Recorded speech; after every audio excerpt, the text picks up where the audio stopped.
Hello, everyone, and welcome back to yet another episode of the Tech Your Business podcasts, the show where we simplify and amplify technology for business owners overwhelmed by it. Today on the show, we would have a guest. Our guest today is Rory Galvin. Rory Galvin is an entrepreneur, he's a speaker, and he's passionate about helping companies reach their potential through technology through his company, Navirum. Welcome to the show, Rory. Thanks, Peter. Thanks for having me. Yeah. So tell us a bit about yourself and what you do for businesses.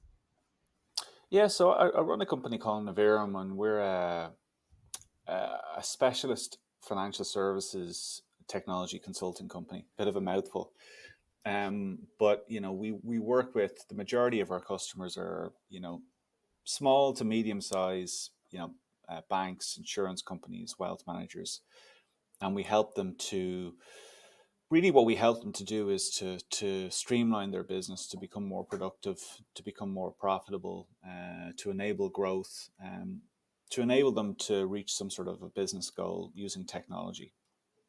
That's essentially what we do. It doesn't feel like that sometimes. I think when we're in the midst of a lot of our IT projects and we're doing these transformations, but that ultimately is the aim of the company. Our mission is to help companies transform and modernize and adapt their businesses. So the company is 5 years old this September, so next month. I started the company, literally in the spare bedroom. Actually, started on the kitchen table in our house, if I'm being honest, and worked on it and built it up over a number of years.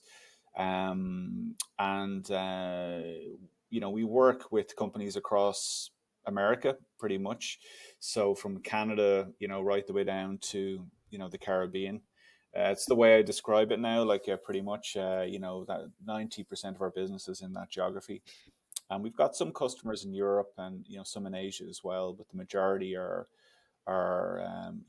in United States, Canada, in the Americas. So the Hmm, team are spread out interesting. across Canada, the US. Got some people down south as well, and we got one or two people in India as well. And we continue to hire all the time, bring in new talent and promote people within the business.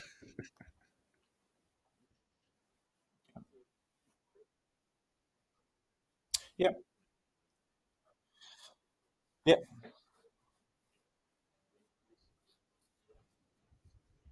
yeah, yeah, yeah, yeah, yeah, yeah. So I mean, yeah, I mean, it's a great question. I think that like remote work, I think as we were just chatting before the show started, it's been around for a long time. I think for people in knowledge workers in IT, or even if you go way back, like there's a lot of doctors and lawyers and tax professionals who would have worked from home historically. They would have had their families in the house, they would have had their practice, and then like with IT and computers, I remember back in the 90s, like my dad being able to work from home certain days, and I remember a lot of his colleagues who would have been like in the software industry would have been computer programmers, and they would have worked from home and they would have gone into the office a couple of days a week. And there's people doing it way before like it became a big thing around the pandemic and COVID and stuff like that. So I think in certain industries it's been around for a long time, but I think that like now it's more prevalent within things like government and just general office work. There's a lot more people doing it from home. So my thoughts are like really that it's challenging, I think, for but it's an opportunity as well for a lot of companies. And I think that like we pretty much all work remotely, as a team. I'm actually in our office today. I come in here. Yeah, I like to come into the office. I like the routine of it. And Josh, who's our technical director, similar thing. Like he likes to go to a co-working space and just to get out of his home and do that. So, but it really, I think for small businesses, it's an opportunity to give people flexibility in their lives to work, especially people with families. Like many of our team, they've got kids, they've got young children going to school, they've got parents living in their homes. They need a degree of flexibility around their life, and I think it works for certain people at a certain stage. I think maybe in your early 20s or something like that, when you're first learning how to work, do your 9 to 5, turn up in the office, collaborate, all that stuff. There's like the first 5 or 6 years of your life, it's really beneficial to be around other people. Yeah. But I think as your career matures and you get older, I don't think it's necessary to be in there all the time. So I think that I think you need the right people. You need people who are motivated. You need people who are passionate about their work, who would do it anywhere, but they'd get it done. And and that's not for everybody, because there's a lot. Not everyone is jumps out of bed in the morning and they want to do their job. For some people, it's just a paycheck, and I think for employers, it's a challenge. But I think if you have the right people working for you and they have the right incentives, I think working from home is a really good option. So it's here to stay, but it's an evolving thing. I think that's going to keep changing and keep improving as the years go by. Mm. Yeah, you mentioned having the right team with the right passion and everything, and that brings me to something else I've seen in the press of Yep. recent. You see a lot of business owners, you see a lot of industry leaders, you see a lot of newspapers and co publishing studies saying work from home is less productive. You see people saying people should come back to the office, and a lot of the Yeah. reason they give is they say it's they are getting less productivity, which I don't believe, and other things. Hmm. So Hmm. I feel mostly probably they are not used to this type of management. So what do you Yeah. think they can do to survive or to adapt to this new thing? Yeah. I mean, I think that like it really again, it's quite hard. I think that people need to be suited to working from home. They need to be suited to the role, and they need to be suited to working in that environment. There's some people as well on the flip side who hate going into the office. They don't like being around big groups of people. They just want to focus on their work. So you could have people in your office right now who actually would be way better working from home. So there's two sides to it, and I think it really it's about matching the personality and the person and the Mm, role to see if they're suitable or not. Um, you know, um, so I think employers need to just think a lot more about that. Is that this person might be a good fit for the role. However, if they're very extroverted, if they get their energy from other people, um, um, working from home might not be the best for them. So you just have to think about it. And there's like lots of personality tests and stuff available now just to do that. And and I think as well in the first 90 days of employing somebody, you need to see, are they getting on well working from home, or actually is there too many distractions maybe. And they might not be in a secure environment at home. Some people, um, you know, they might not have the peace and quiet to work. They mm, might have, they might have, um, you know, there's multi generational families of parents and grandparents and kids, and you know, I think having stability at home and a place to work at home is something else that employers need to consider as part of the hiring process. mm. That's an interesting Um, take. Yeah, yeah. I've had like, I think, I think I can safely say that our team right now, that pretty much everybody likes working from home. And in fact, like I've had some of my staff who've bought houses. I'm based in Montreal, Canada. They bought houses out in the countryside that they probably would never have bought, but because of the job and because they can work remotely, they're able to buy a house that was a bit more affordable, have more space, and they work from home, and they love it. Like, and it's worked out really well. I've had multiple team members who've done that in the past couple of years. So, you know, it just depends on the person. I think just keeping an eye on, on the individual and making sure they're getting on well at home is really important as well. That's one thing. Um, Yeah. yeah, well, I don't think there isn't a formula for it. I think people are just making this thing up as they go along. I think it is important to get together as a group frequently. I think there's just having a sort of whether it's with your team or with your customers, doing that once a month or a couple of times a month is really important to energize and get ideas and get to know each other better, build trust. So mixing both, is important, I think. Mm. So basically, the most important thing is knowing your team, doing the personality tests and everything. Just to. Yeah, and I think like there's like a lot of technologies now. Like we work extensively in Slack. That's like our digital Mm. HQ, where we, we can do everything from screen sharing to group calls, huddles, and I think that is a really big help for us to have that technology. And some people use Teams, Slack, whatever it might be. Really helps to bring people together, kind of glues people together. And I think like for us as a company, like we measure people. We're in consulting, so we're basically, a lot of what we do is around billing time to our clients. So like we can see how people are getting on, like in terms of their billable hours. Are they hitting their targets? Is the quality of the work good? So we can kind of see the way we manage people, if they're getting on well or not.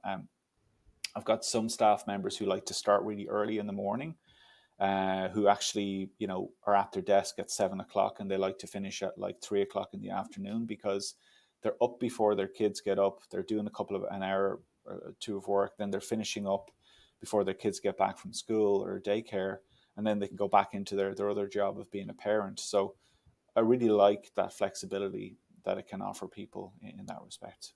Mhm. Nice. All right. So another thing that has been impossible to miss in the last few months has been AI. Like you said at Yeah, the beginning, when we were chatting before the call, you said it's like the yeah, blockchain of 5 years ago. So what yeah, are your yeah. thoughts on AI and business? Yeah, well, I mean, I think pretty much everybody is talking about it. Things like Chat GPT, and it's been around for a long time. Like I've certainly been talking to customers, and using AI in some capacity for the past. I mean, if you want to call it AI, but like whether they're natural learning algorithms or I've been doing it for a long time. Even going back to university, in my undergrad, we were Oh, studying it in university, and it's been around for a long time. But I think obviously, like it's when it gets into the hand of just a regular person, and they start to use it and they see the value of it on their phone, that it really has a huge explosive impact. My thoughts are basically that, like, it's a really big step forward, and I think that like it's going to have a major impact on people's lives over the next 5-10 years. I think there are still like a lot of limitations around the algorithms themselves. The GPUs, the hardware is actually really really expensive. And you know you know Even companies like OpenAI are saying that like there needs to be significant breakthroughs before the technology is really going to go beyond where it is right now. People are saying like there's going to be GPT 6 and 7 and 8 and 9 and 10, and then we're going to find ourselves in the singularity. I don't think it's going to happen like that. Like I think it's going to take time. I think these systems, they don't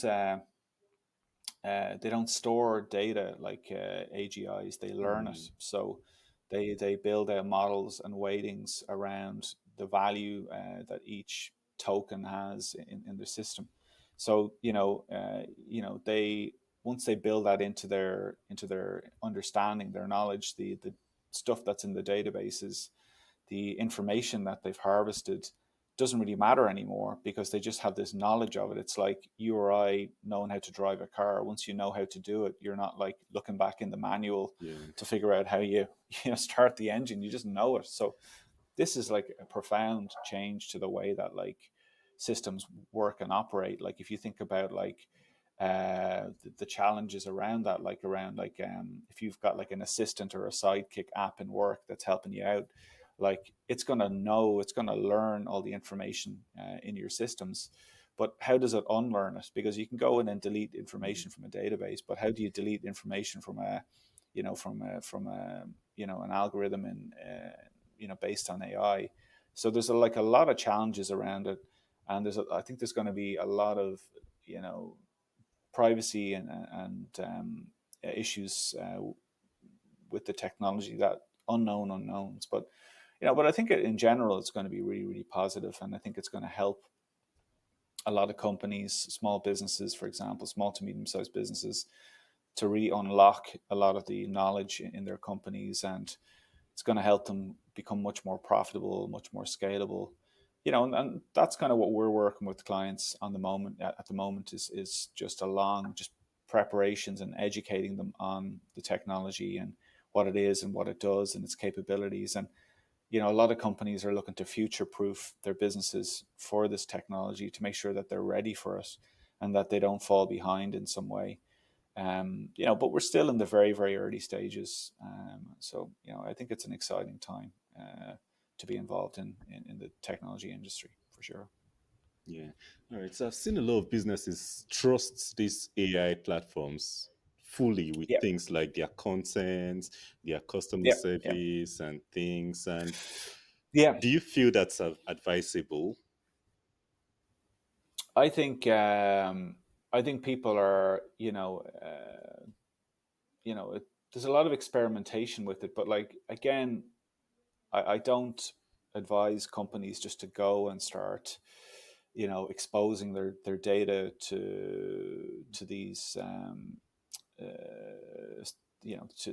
to AI based applications without understanding the implications of doing so. And I think that like we actually work and help customers to set up like a lot of like AI driven type services and customer service, chat based services. But we put like a lot of guardrails around them as well, so the thing doesn't just get carried away and start giving out bad advice, or you can sort of limit what they say to people and stuff like that. So I think what you're saying is really valid. Like, I mean, I think that you shouldn't just trust it for what it is. It's a bit like an employee. This thing is intelligent. You have to have a policy around how it operates and what it does. And if it misbehaves, you have to shut it down. But obviously, it's easier to do that perhaps with an individual than it is with a piece of software running 24/7.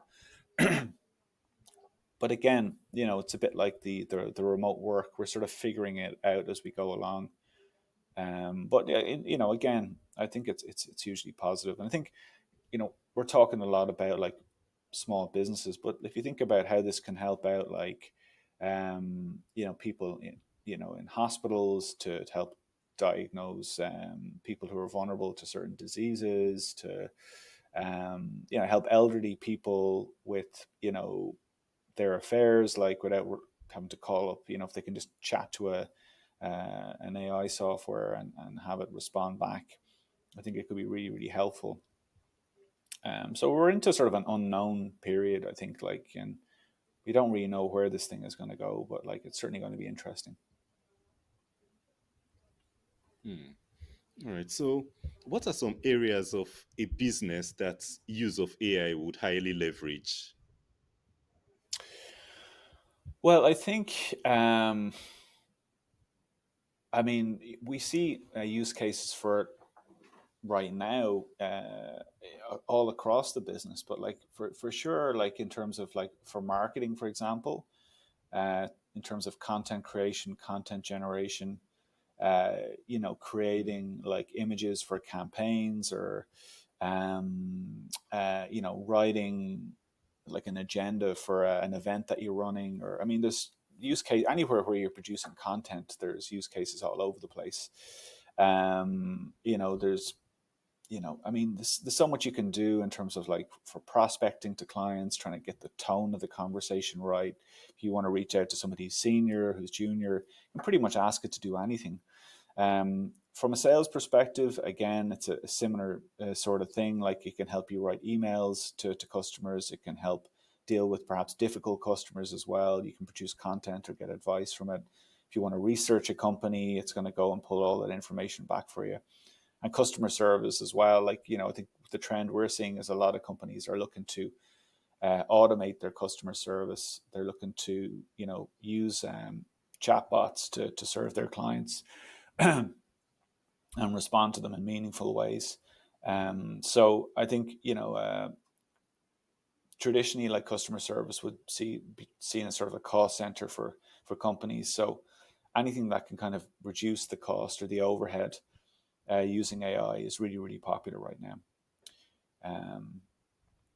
So those are some of the use cases. But I think that, like, in the middle and back office of companies, there's a lot of legacy data in companies that's in spreadsheets, it's in PDFs, it's in databases, it's in flat files.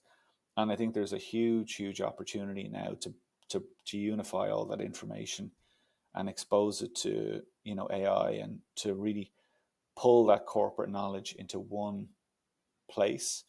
Going back years, I mean, we're seeing instances where, like, just having assistants that people can ask questions about, was this invoice paid? When was the last time the customer logged into one of our applications? Give me a summary of, our interaction with this client for the past 2 years, and it literally can pull all that information together. So, I mean, there's huge, huge advantages to that in terms of the quality of customer service and the experience you can deliver to companies, and also the productivity gains you can get as well. So, I think every company is unique, every industry is unique, but there's use cases all over the place. All right. So, what do you see as the future of AI, probably in the next 5, 10 years? What do you think is going to happen? Um, I think that, like, it's like a lot of these technologies. There's this kind of euphoria that kind of goes with the technology initially, and then it kind of plummets back down, and then it kind of picks back up again.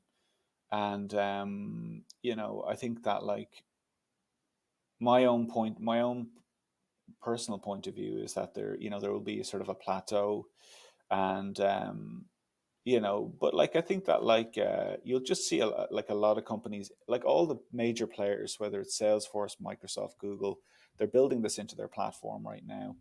So you're going to see big changes, I think, in these applications in the next few years. I think it's going to, like, really change, like, the productivity of business in, like, in education. Like, kids are going to be able to learn. They're going to have personalized tutors. Kids with disabilities are going to have, like, tutors tailored to them and their way of learning.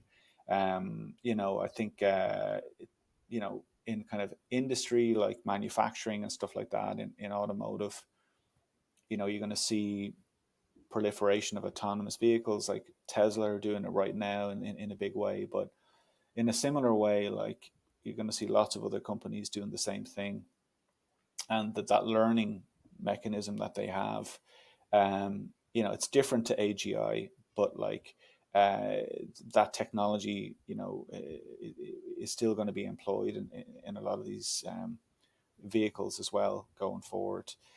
So, there's going to be applications of it everywhere, I think, across the board. As I mentioned, like in healthcare as well, I think the ability to, again, provide better care to patients, I think, in hospitals, and to, even for a doctor, just to kind of get up to speed on a patient that they haven't seen for 2 months. Like, when was the last time they visited? Like, what's their medication? Being able to pull that into some sort of an app that can just produce that report, I think, is going to be huge. But I mean, that's only the tip of the iceberg. So, but I think it's going to need to be regulated. I think there's a lot of issues around trust and data privacy, and not just taken away huge swathes of jobs, and seeing people like having no employment. I think it's gonna, it's gonna progress quickly, but like I think there's a lot of regulatory hurdles that companies need to jump over to, especially in Europe. I think in the US it's probably going to be a bit more, untethered, but like especially Europe and China, places like that, like it, it's not gonna proliferate as fast, I don't think. Hmm. When you talked of euphoria and the way it plateaus after a while, it reminded me of when you mentioned blockchain, AI being like the blockchain of 5 years ago. And at the end Yeah. of the day, say you work with financial services, so you might have an idea. Do people still use blockchain? Because the only thing I hear these days is just prices going up and down. I don't really see real applications of it. Yeah, I mean, I think there are like, I personally have to say that I've only seen one or two companies using it, like as an actual technology. Um, Hmm. whether it's on in New York, Toronto, San Francisco, very very few. I mean, you know, as, uh, I haven't seen any sort of applications of it, really. Like, but that's not to say it's not a useful technology. I just I still yeah, I mean, to answer your question, we really don't see it anywhere. I'm just trying to think of some examples of it. But I mean, I think it does have like a, in theory it has a lot of promise, but like, when I started off my when I was finishing university in my undergrad, I did a Yeah. postgrad on peer-to-peer networks, because we had Oh. Napster and we had Torrent and all that sort of stuff. And I was really, really interested in peer-to-peer networks, because I just thought it was really interesting that you could have computers talking to each other with a ledger of all what they knew about each other. You think about Napster, like, you once you connect with somebody, you can see what they've downloaded, the information that they can share. So you have this shared, like, inventory that's been shared, within the group. So, and I thought at the time that peer-to-peer networking was going to be the future. This is the way computers are going to go.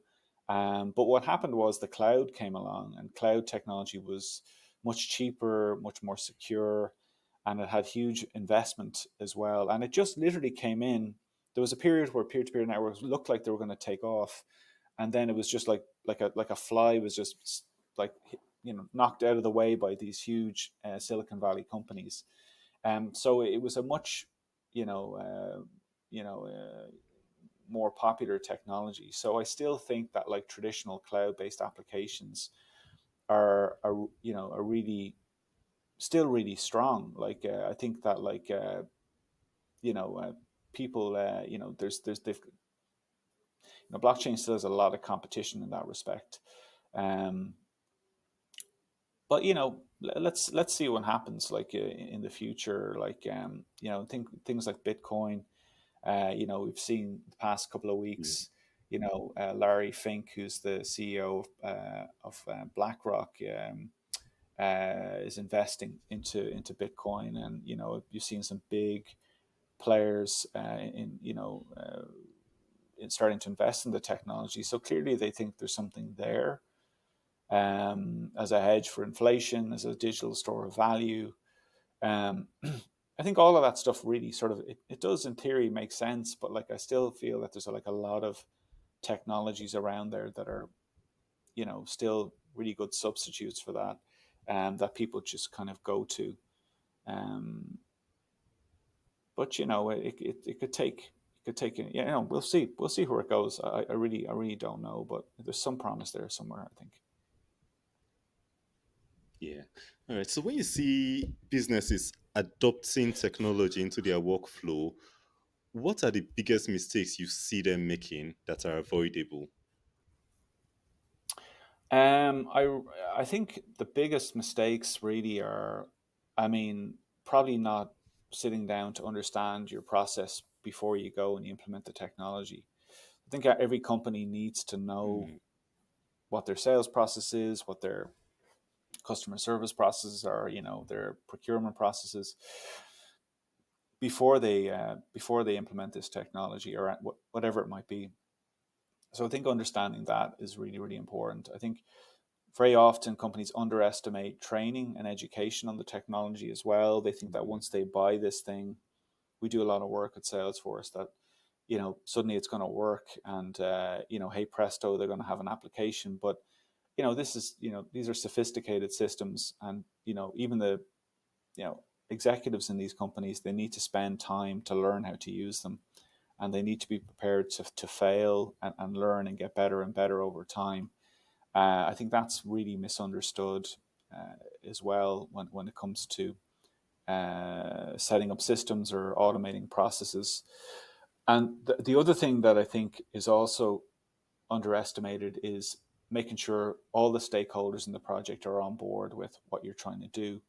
And a lot of smaller companies, not necessarily smaller companies, but some companies where they have like a designated person working on this project, if that person is not sharing that information internally with the wider team or with stakeholders in each department, and they're not on board with what's being done, very often you can get 6 months into these projects and you find that actually your internal champion hasn't spoken to anybody about it. They've been improving things, they've been testing things, but they haven't got buy-in from the rest of the team.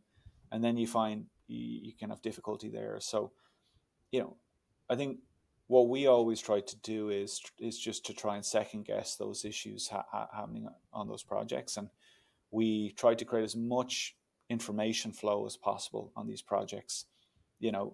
I think it's better to have more communication than less on these. So making sure that when we send out our status reports to the client, it's not just going to the person who's leading it internally, that it's going to the wider stakeholder group, to make sure that the client has a plan to succeed internally in terms of user adoption, and to make sure that before they even enter into the project that they can think clearly about what they want.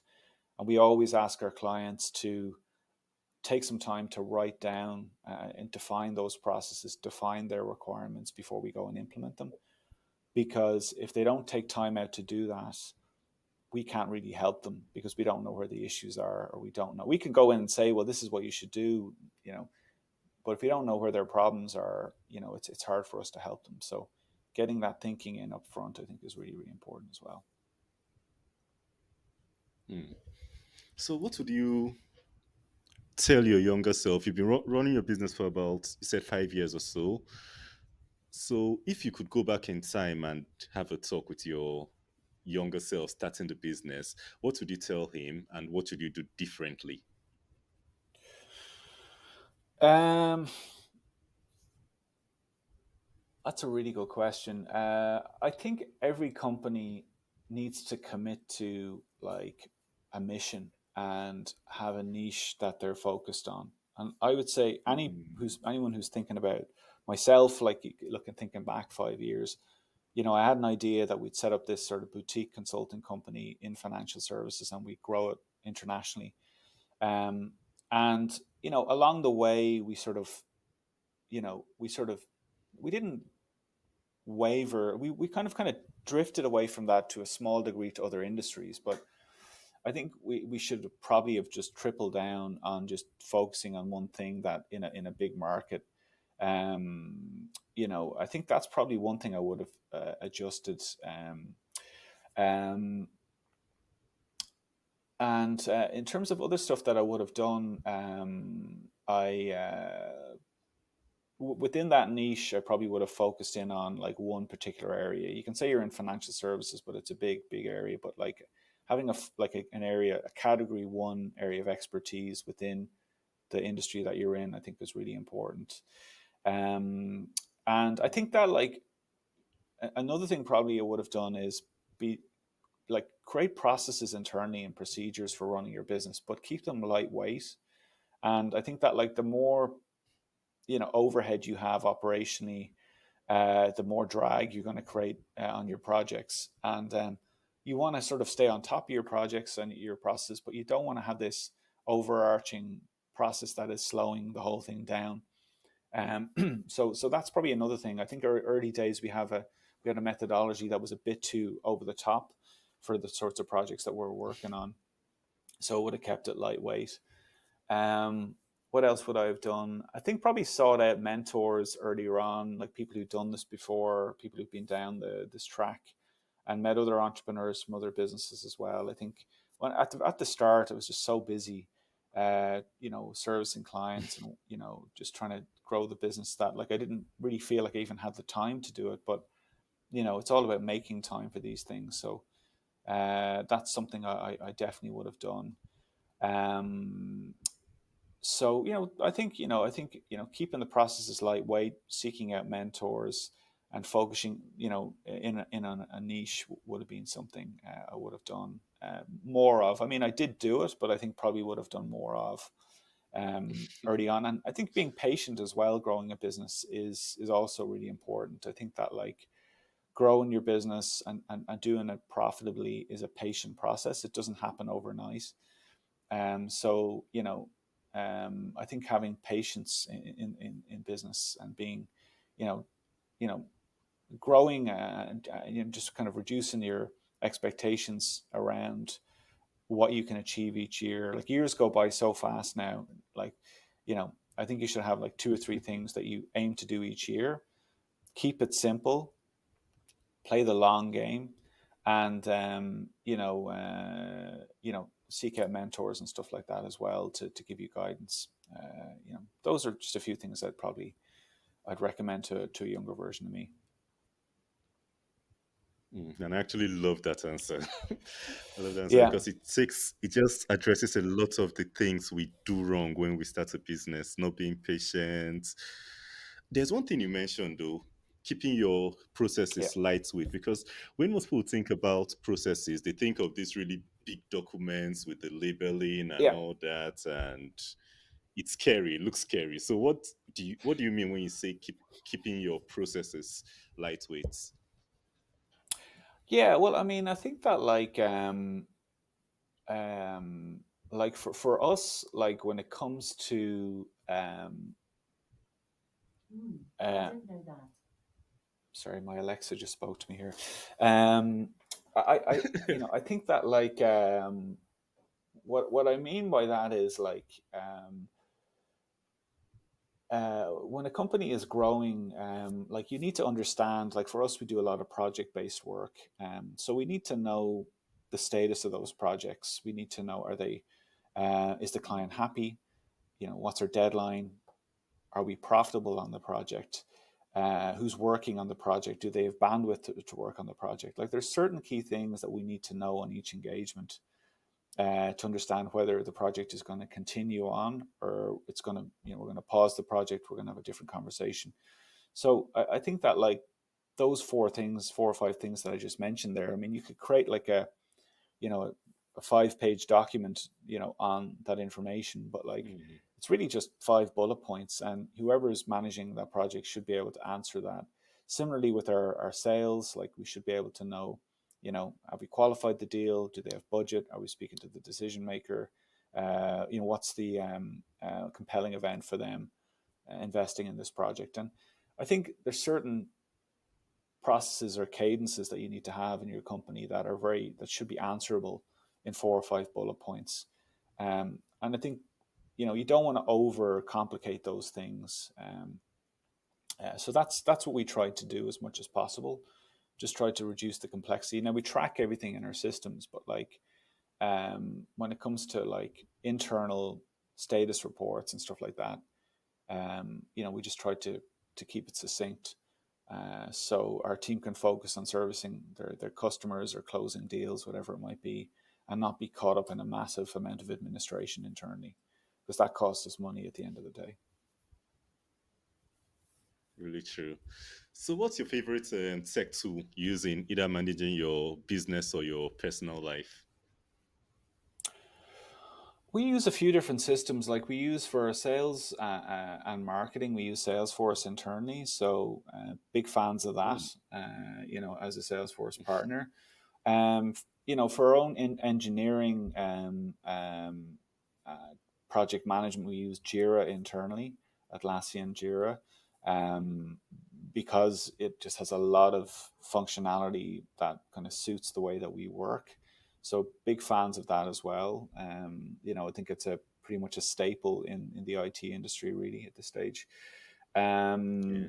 And then for my own personal use, for my family and stuff like that, I actually use Asana for a lot of like tracking tasks and activities and stuff I need to get done. So those system wise, those are the sort of my go tos, as well as kind of G Suite, Google G Suite as well. And then my phone, which I'm on way too much, my iPhone would be sort of would be those. But like from a banking perspective and insurance, I'm a big believer in like automating a lot of the finances in the company and personal finances. So try to use this. I'm interested in fintech and financial technology, and so using apps that can streamline that. So whether it's an insurance claim, whether it's investing in a pension, whether it's like managing the family budget, for example. We use lots of different things like Mint and stuff like that for the family budget. And there's companies in Canada called Wealthsimple, which is like a fintech company. Use that for investing, and they're all like app-based things as well. There's a new prepaid debit card in Canada called Coho. It's been around for a few years. I I Hmm. just put $100 onto it every month just so that I can see what I'm spending that money on. It's just interesting to see like where your spending is going. You're not using credit, and so I experiment with things like that all the time just to see what they're what they're like to use. But like there's so much investment in apps now on your phone. Like it's not going into websites, it's or going into desktop technology. It's going into apps, and the apps are just they're years ahead of desktop software often. So I find that really interesting. Hmm. All right. So we've had a really great conversation. I've picked up a lot of things, and I'm sure our listeners too Yeah, would have picked up a lot of things that they can apply to their businesses. So, is there anything else yeah. you would like to share with our listeners? Probably have missed or No, I mean, something. yeah. Well, I mean, I think you can always reach out. Like we, I know your audience are international, but like we work across the globe. So we can look me up on LinkedIn. It's Rory Galvin. Just type it in at Navirum. You can contact me by email, rory@navirum.com, if you want to have a conversation. If you even any IT related thing like a strategy, if you need direction in terms of what you should do, if you want to have a conversation about remote work, where you think AI is going, I'm always willing to give some time to people who need some help with that. And then on the Salesforce front, if there's anybody thinking about implementing the system or integrating it or improving it, we're experts in doing that as well. So check out navirum.com, and be happy to help. And so that's the way to get in touch. All right. So Rory is a Salesforce and partner, like we've mentioned before. So if you want to implement or improve on your Salesforce integration in your company, you can always contact them. The links he just mentioned, LinkedIn, the Yep, website, and everything will all be in the show notes once we go live. yep, yep, All right. for So sure. thank you so much for coming on the show. Thank you for sharing with us. And for the listeners, thank you for being with us up to this point. I hope you've picked up something. I hope you've learned something. And until next week, when we come back with another episode of the show, don't forget to keep taking your business. Bye for now.